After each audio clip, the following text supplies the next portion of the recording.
Willow slapped me in public just to impress another man. That very day, I deleted and blocked every way she could contact me. Everyone was shocked. After all, Willow and I grew up together.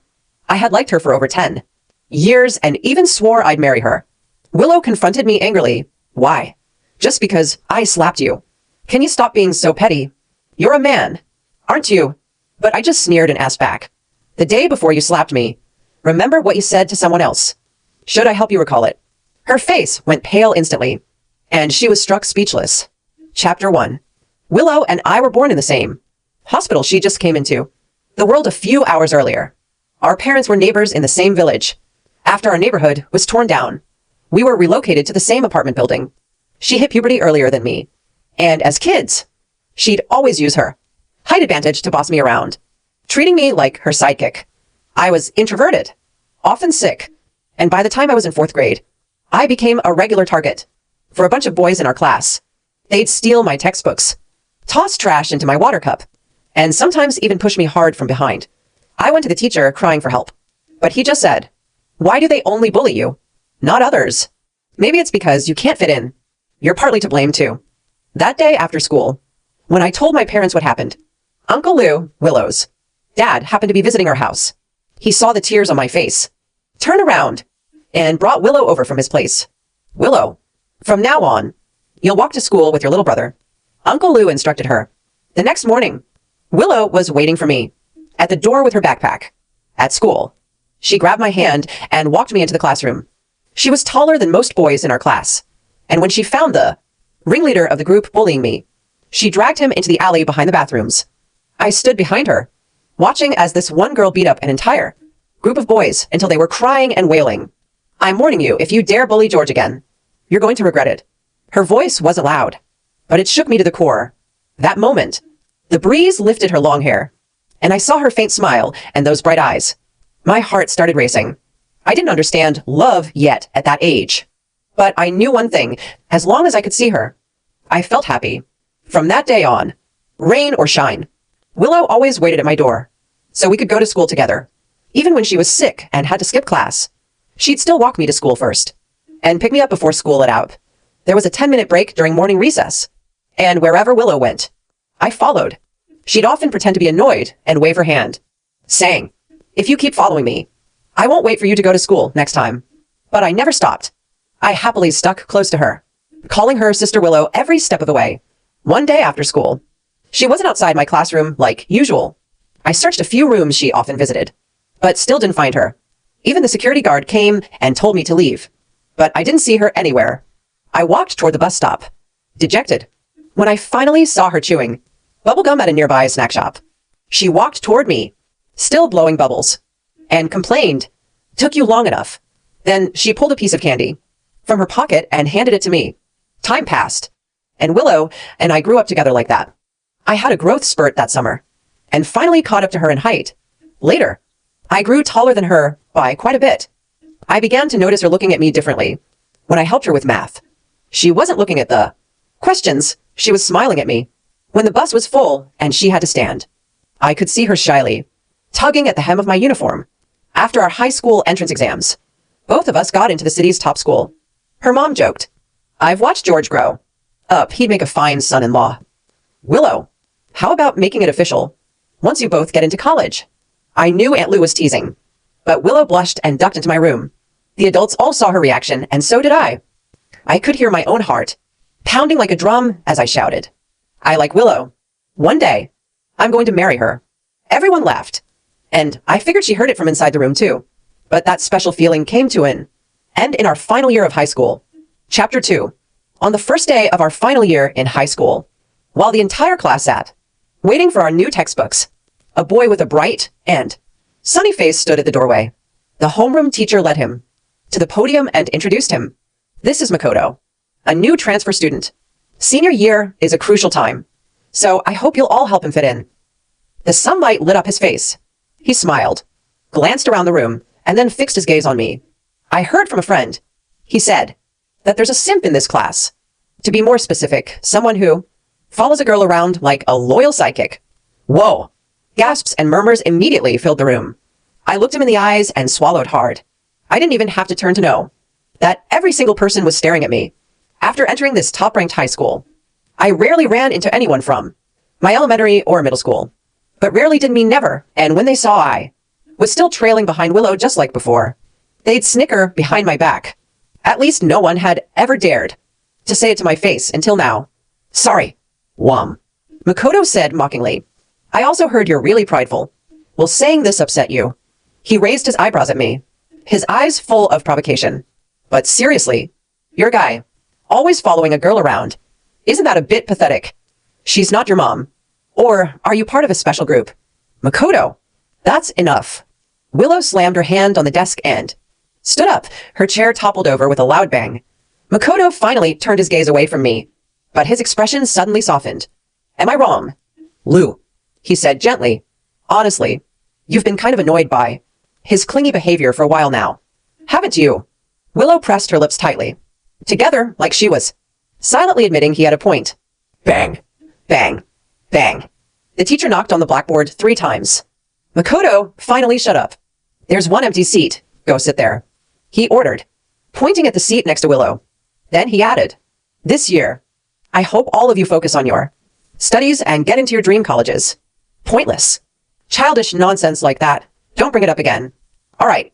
A few of you go to the office and pick up the textbooks. As the teacher spoke, he gave me a meaningful glance. I understood and followed the group out of the classroom. When I returned with the books, I saw something that made my stomach drop. The 2 people who had been at each other's throats just minutes ago were now standing very close together. Makoto looked up at me, his eyes gleaming with smug satisfaction. After school, Willow packed her bag and left the classroom hand in hand with Makoto. I watched their backs fade into the distance, then pulled a small cake from my drawer and stuffed big bites into my mouth. It was her favorite flavor, not sweet at all. Everything that happened today played over and over in my mind, making my chest ache. That day, Makoto became the third wheel between me and Willow. Our relationship could never go back to how it used to be. Chapter 3. Makoto was a natural at socializing. Within just a few days of transferring, he had already blended in with the whole class. I didn't understand how he and Willow had suddenly become so close. All I knew was that starting from that week, she no longer needed me to bring her breakfast. I brought you steamed buns, got both of your favorite flavors today, I said, placing them on her desk. Willow kept her head down, busy organizing her drawer. Thanks, but you can take them back. I've already eaten. Makoto lifted a half-eaten bowl of longan, sticky rice porridge, and held it up in front of me, wearing a smug smile. Oh, I didn't know you brought breakfast too. But Willow couldn't even finish this porridge. You really don't need to keep bringing food. What did you just say? I looked at the bowl in his hand, and something clicked. Isn't it better if you stop bringing breakfast? Focus on your studies. No need to fuss over trivial stuff like this. Makoto added, curling his lip and ducking behind Willow. Wait. You're not actually mad, are you? Willow put her book down and sat up straight. Makoto's just trying to help. Don't be so petty. That line hit me like a punch to the chest. My head filled with question marks, and I was left speechless. I looked up at the sky through the window as that familiar ache returned to my chest. Fine. Fine. I'm the petty one. It's all my fault. My sudden outburst silenced the entire classroom. Makoto quietly sipped his porridge, mouthing the words. She drank this, it's sweet. George. Willow's voice was sharp, clearly irritated by the sarcasm in my tone. I couldn't take it anymore. I reached over and pulled the steamed buns off her desk. Why are you yelling? You think I'll back down?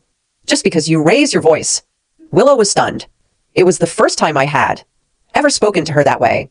She instinctively reached out to grab my hand, but I pushed her away. Don't be mad. I'll eat it. All right. Give me the buns. Keep bringing breakfast like before. Willow held out her hands with a gentle tone, like she used to. I glanced past her. Makoto was glaring at me with pure jealousy. I had never seen that look in anyone else's eyes. He was the first. From that day on, Makoto started making things difficult for me. It was like being caught in a sudden storm. A tiny boat in the middle of raging winds and rain. I had nowhere to hide. I was strong in science, ranking near the top of the class. But my language arts grades were notoriously bad, often publicly called out by the teacher. Whenever I answered a question in class, Makoto would mutter under his breath, "You don't even know that. What an idiot." His little entourage would laugh along, the snickering echoing through the room. During group discussions, I'd barely share my opinion before Makoto rolled his eyes. I don't agree with that. Then his circle would launch into mocking me, turning everything I said into a joke. At first, Willow would still speak up for me. Come on, don't be like that. We're all classmates. But Makoto always had a way to twist things. I'm just doing it for his own good, he'd say. And with that, Willow would fall silent, as if she agreed with him. Watching them laugh and chat together felt like having needles pricked into my chest. Half a semester passed. My eyes were swollen and red from allergies, which soon became Makoto's next weapon. After school, I put on sunglasses and tried to slip out of class. Makoto immediately pointed at my face and shouted, "Look." He spent the whole day lying on his desk that his eyes are swollen from crying. That's why he's wearing shades. Then he yanked them off my face. Told you so. All eyes turned to me again. Another wave of laughter erupted. Tears welled up in my eyes. But I fought hard to keep them from falling. That's enough. You really think you're funny? Makoto shrugged like he couldn't care less. Relax, it's just a joke. Don't be so sensitive. But I knew. These so-called jokes weren't funny at all. Chapter 4. A surge of fury exploded inside me. I raised my fist and punched Makoto square in the face. He clearly wasn't expecting it. My punch knocked him to the ground, leaving a red mark on his cheek. He looked utterly humiliated. Are you looking to die? Makoto grabbed onto a desk and stood up. I looked at the powder, residue on my fingers, and sneered. No wonder your skin's so thick, you caked on so much foundation. I turned to head to the restroom to wash it off, but Willow grabbed my wrist. Her voice was cold and commanding. Apologize. Why should I apologize to him? You hit him. Her voice was utterly devoid of warmth. He was just joking. And you hit him. Apologize, don't make me hate you.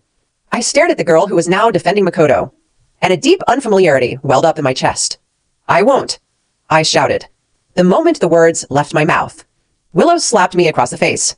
Everyone's eyes locked on us. The tension in the classroom was suffocating. I touched my burning cheek and laughed. So childhood bonds really can't compete with sudden infatuation. I slung my backpack over my shoulder and walked out of the classroom.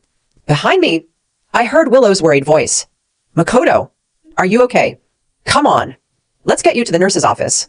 My face still stung, and there was a dull, heavy ache in my chest. When I rushed out of the school gates, it was pouring rain.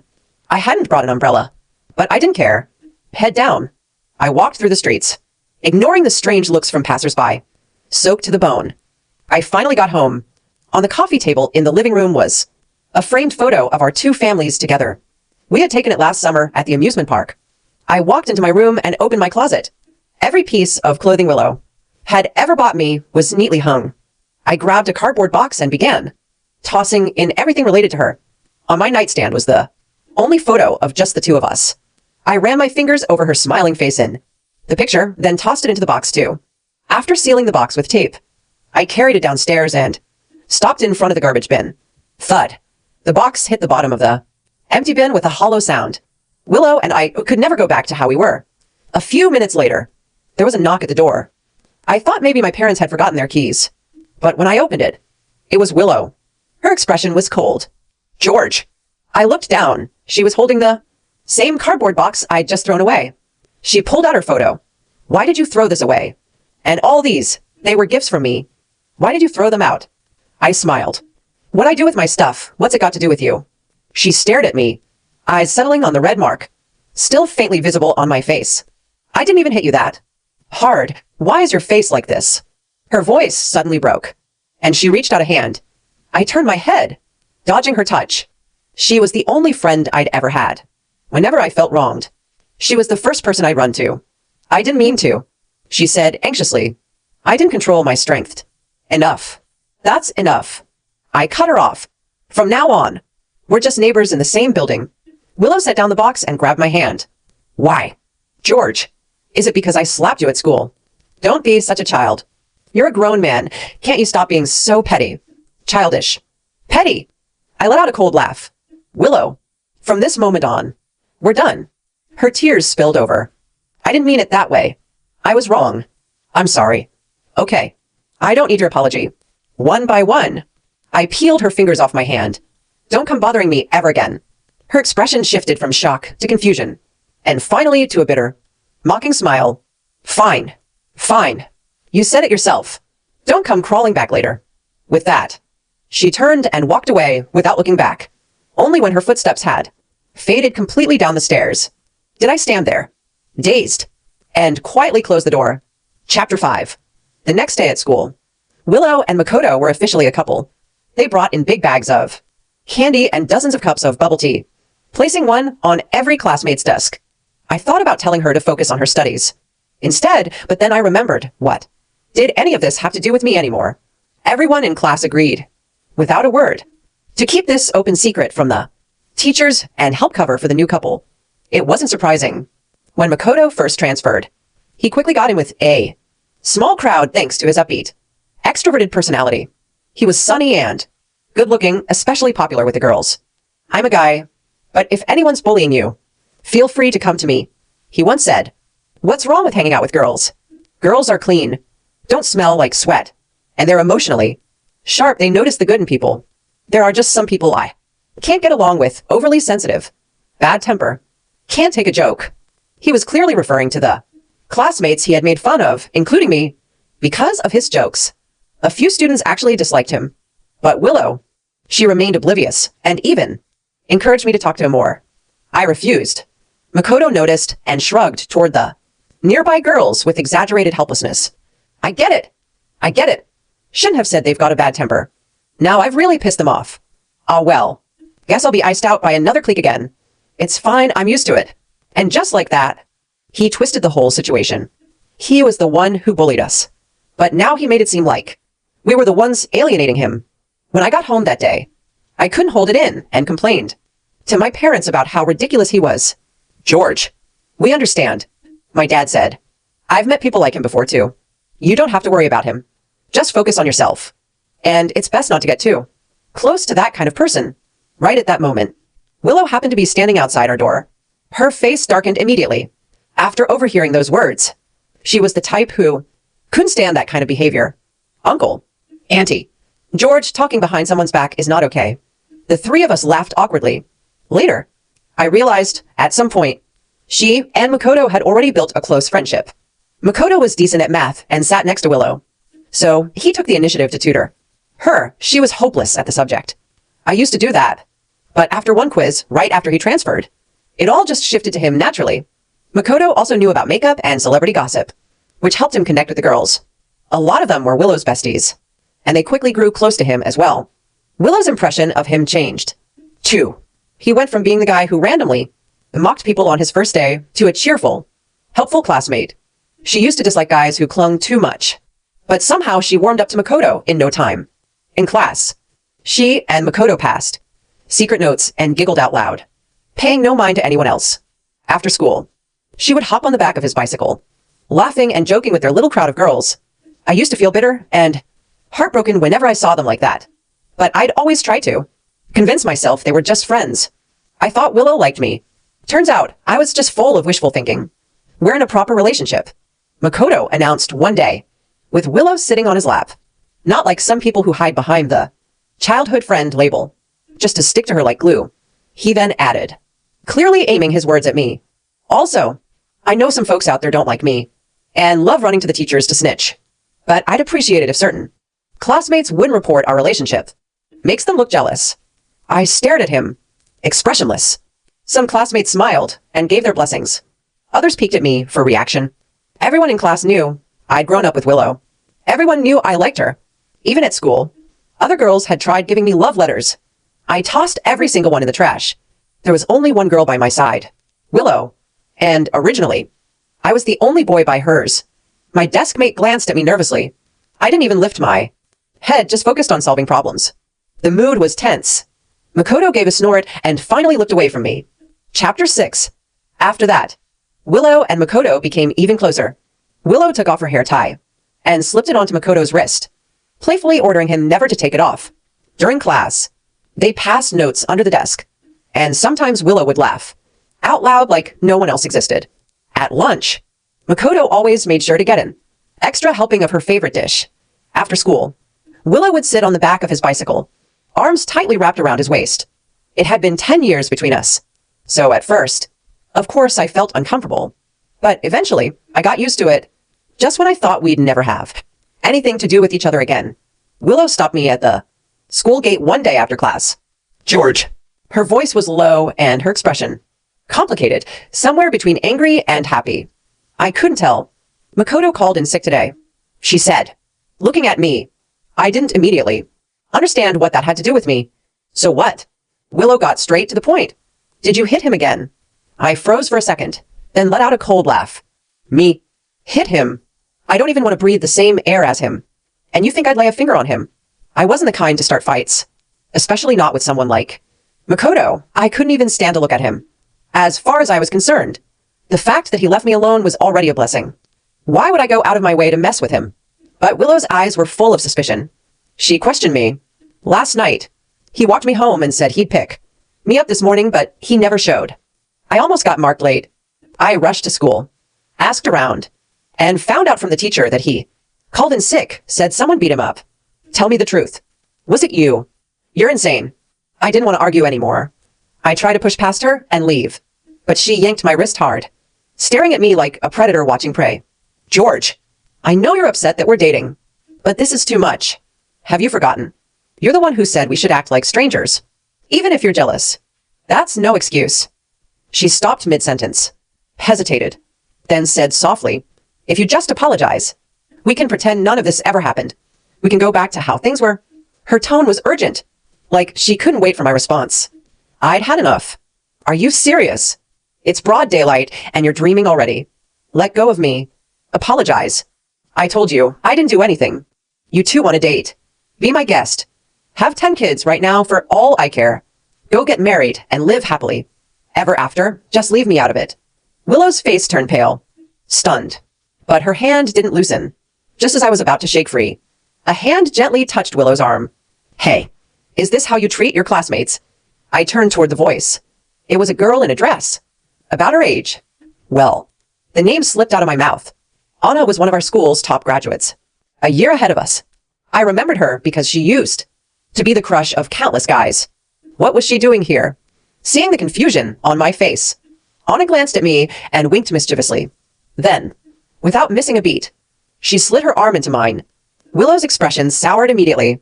Taking the chance, I broke free from Willow's grip and ran off, pulling Anna with me without looking back. Chapter 7. It was Wednesday during PE class. I wasn't feeling well, but I didn't think much of it. When the teacher blew the whistle, I lined up and ran laps with the rest of the boys. The boys and girls ran separately. The girls had already finished and were waiting nearby. Halfway through the run, my vision suddenly went black. My limbs turned weak and numb. Only then did I realize I was having a hypoglycemia attack. But it was too late. My foot stumbled, and I collapsed awkwardly to my knees on the track. Gasps erupted all around me. Suddenly, I heard fast approaching footsteps, and a slender hand wrapped around my arm, helping me up. It was Willow. Your blood sugar dropped again. Did you skip breakfast again? You're in no shape to run, can you? Please take some responsibility for your body. Are you hurt? I'll take you to the nurse. She kept nagging beside my ear. I was already irritated from falling, and all the eyes staring at me only made me more annoyed. I yanked my arm back hard, trying to pull away. Don't touch me. I can walk on my own. She growled back. Is this really the time to throw a tantrum? Can you just care about your own health for once? I'll just take you to the nurse's office, and then I'm leaving. Is that okay with you? I let out a bitter laugh. You don't get it, do you? Is low blood sugar some kind of fatal illness? Sitting down somewhere for a few minutes will fix it? Am I dying? Do you have to take me to the nurse? Willow clenched her jaw. After a moment, she hissed through her teeth. Why do you have to be so ungrateful? I looked at her calmly. If that's what you want to believe, then go ahead. Willow flung my arm away and stormed off without looking back. There weren't many people in the nurse's office. Just one girl sitting on a cot. It was Anna again. Why was she still on campus? Didn't she already graduate and go off to college? She spotted me and lit up with a bright smile. Hey, Wom. What a coincidence. You're at the nurse's office too. I nodded weakly. Then I noticed Anna was actually injured. Not like my minor issue. Hers was serious. Her knee was wrapped in thick layers of gauze, with blood seeping through. The white bandage had turned completely red. She followed my gaze, looked down at her leg, and scratched her head awkwardly. Oh, this. There was this uneven spot on the court I didn't see. Took a fall while playing ball. Nothing major. Just a scrape. What about you? Are you okay? I remembered hearing that Anna used to be captain of the school's girls' volleyball team. She was even pretty well known across the city. This must be why she came back, probably invited to help coach the new players. Looking at the bloody gauze made my skin crawl, but I was surprised at how tough she was. She didn't seem fragile at all, quite the opposite. My attitude toward Anna softened unconsciously. I'm fine. Just low blood sugar. You should rest. Anna nodded firmly, her smile radiant, completely unfazed by her injury. Because of her condition, she stayed in the nurse's office a long time. And over time, we got more familiar with each other. Anna was naturally friendly, warm, and easy to talk to. She was good at making people feel comfortable. One day, while sitting on the cot, she looked at me a little shyly. Wang. I think our friendship could maybe move a step forward. What do you think? I was stunned and waved my hands immediately. I'm about to take the college entrance exams. I'm not thinking about anything else right now. But Anna didn't give up. A week later, she could walk again. Every day during long break, she came to find me. Sometimes she brought candy. Sometimes she brought my favorite milk. Whenever she showed up, she'd stick close to my seat and chatter nonstop. The boys around me, they'd all jump up and give her their chairs with enthusiasm. Slowly, the rumor spread that the famous graduate Anna was dating a senior. Everyone thought we were together. Chapter 8. I denied it, but everyone just gave me that sure. We get a look. Like, if you don't want to admit it. Fine, everyone knows anyway. The guy who sat behind me leaned over, full of gossip. Hey, George, let me ask you, does Anna really have abs? I blinked. How would I know that? Still, I answered honestly. I don't know. Come on, man. Don't keep it from us at a time like this. We're just curious. You know how many guys chased her during her 3 years at school. She never said yes to any of them. George, spill it. Come on. Even my desk mate nudged me with his elbow. A senior girl who graduated with her said she's got abs. And you're her only boyfriend. You must have seen them. Right. Come on. Tell us, were they hot? What did they feel like? I thought for a second. Did she have abs? If I really dug into my memory, I think I actually had seen them. I fell into deep thought and mumbled. Maybe, yeah. Even though she's thin, she's really athletic. Bro, how far did you two go already? The guy behind me shouted before I could finish. Hey, shut up. I quickly covered his mouth. I just saw it a few times. Okay, don't make it sound like we did anything. Just then, a sharp crash rang out across the classroom. We all turned. It was Willow. She had dropped her cup and shattered it. Her face was pale, as if it took her a while to realize what had happened. Then she slowly crouched down to pick up the shards. As she gathered the broken pieces, Makoto suddenly shouted, Willow, your hand. I looked over and saw that her finger had been cut. Bright red blood dripped down, trickling from her hand. She stared at her fingers, expression distant, lost in thought. I've got tissues. Willow, come here. I'll help you wrap it. Makoto reached for her hand, but Willow yanked it away. And then, in front of everyone, she walked straight toward me. The cut was deep, but she didn't seem to feel any pain. Blood left a dotted trail on the ground as she stopped in front of me. She looked at me and said softly, I got hurt. George, can I have a Band-Aid? I looked at her quietly. She knew I always carried Band-Aids. Because of her. When we were kids, Willow was wild. She loved climbing trees, picking fruit, and catching crayfish in the river. She was always getting cuts or twisting her ankles. In middle school, a girl who had a crush on me got angry when I rejected her. She sent her older brother to block me in an alley after school. Willow charged in swinging a 2-meter stick and beat them so badly. No one ever dared to mess with me again. Another time, that same girl got a group of her friends to tail Willow. After school, they pushed her down the hallway. That part of school had full-length glass windows. Willow wasn't expecting it. She crashed through the glass and rolled onto the ground covered in shards. Thankfully, it was the first floor. She wasn't seriously hurt, but both her arms were covered in thin, bloody cuts. When I found her, her uniform was already soaked in red. She was in so much pain. Her face twisted up, but she still gritted her teeth and told me she was fine, that it didn't hurt. I cried so hard I couldn't see clearly, but all I could do was stand there, helpless, watching the blood keep soaking through her sleeves. From that day on, I always carried Band-Aids with me. Chapter 9. Ever since then, no matter who bullied me, I always handled it myself. I never told Willow again, afraid she might get hurt because of me. She's a girl too. How could I? always rely on her to protect me. But that habit stuck with me even now. Willow once teased me for overreacting. But when I saw the smile in her eyes, I knew she actually enjoyed it. That was until Makoto transferred in. One day, he saw a Hello Kitty bandage fall out of my bag. He told Willow, "You're already a grown man, and you're using Hello Kitty bandages. What kind of guy likes stuff only girls are into?" Willow just smiled and nodded. I snapped out of the memory and looked at Willow, gently shaking my head. "I'm not a doctor. If you're hurt, go to the nurse's office." "You hurt your hand, not your leg. I don't think you need me to carry you. Besides, isn't there someone else now?" Willow didn't look surprised. The color drained from her face. She gave a soft, self-mocking laugh. "Got it." Her gaze dimmed instantly, losing its usual sparkle. After school, Makoto cornered me behind the classroom. "We need to talk." He wasn't smiling this time. His face was dead serious. Honestly, I was getting annoyed. Why do they keep coming to me? I mind my own business.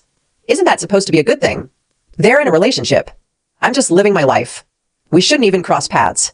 So why is one confronting me today? And another wants to talk tomorrow. Makoto stared at me intensely before finally saying, "I really don't get it. You're just a nerd who only knows how to study. Why does she care about you so much?" I almost laughed out loud. Cut the indirect talk. If you've got something to say, just say it. His face darkened for a second. His eyes filled with frustration. "You must be pretty pleased with yourself." "Ha. Willow might be with me now, but her heart is still with you. She saw you with another girl and went absolutely nuts. She hasn't talked to me for days. I really don't get it." "What so? Great about a clueless guy like you. She just got emotional and slapped you once. And you cut her off like that. You're mad just because she embarrassed you." "Right. So because your fragile pride got hurt, you're willing to throw away a lifelong friendship. You're honestly the perfect example of selfish and petty." Makoto let it all out, like he was genuinely indignant for her.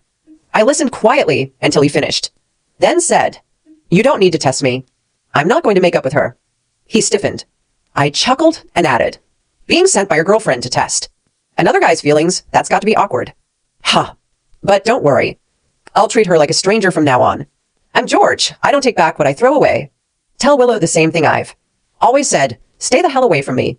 Makoto's expression twisted, part guilt from being exposed, part humiliation, and part confusion.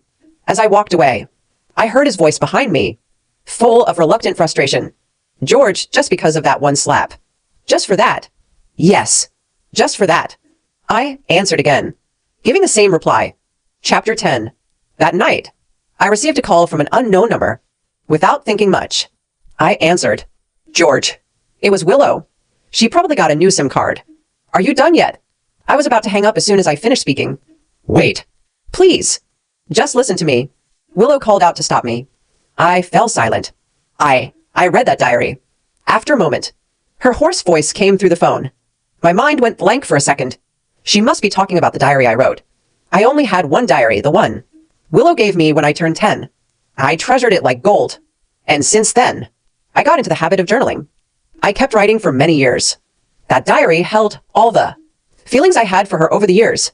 I recorded every little moment I spent with Willow. Every second I liked her. I even fantasized that one day, when we got married, I would give her that diary. It would be my long confession. Willow's voice was trembling. "I'm sorry, George. I read your diary. I never knew you liked me that much. I'm sorry for ignoring your feelings all this time. Honestly, I regretted slapping you the moment I did it. All these years, I never just saw you as a little brother." "Willow," I interrupted her. "I know you picked the diary up, but after all these days, you're just now reading it." The other end of the line fell completely silent. I chuckled and said, "You never asked me about any of this before, did you? Because you never cared in the first place." "Right." Her voice was weak and colorless. "But now that people are saying I'm dating someone, you feel threatened. You suddenly feel your position is in danger. So today, months later, on some impulsive whim, you finally decided to stoop down and open that dusty old diary. Didn't you, George?" "That's not it." I didn't let her explain. I spoke calmly. "Willow, you should know late apologies and confessions can't fix the past. What you're doing now just makes you look cheap. That diary means nothing now. You might as well throw it away. Don't call me again. Don't look for me either. You're really annoying." I hung up. My birthday was in a week. My parents planned a party, and told me to invite classmates. At first, I didn't want to invite Willow and the others. But since they've been behaving lately, I figured I'd treat everyone the same and handed out the invitations. Anna shamelessly asked for one too. On the day of the birthday party, I dressed up. Willow showed up too. Her makeup was flawless. And Makoto was holding her hand, dressed in a white suit. When he saw me, he quickly let go of her hand and wrapped his arm tightly around hers, sticking to her like glue. Willow's face was expressionless. I didn't greet them. I walked straight toward the adults. The party was cheerful, but a little exhausting. At one point, I walked alone onto the terrace to catch some air in the night breeze. Then, I heard footsteps behind me. Even if I didn't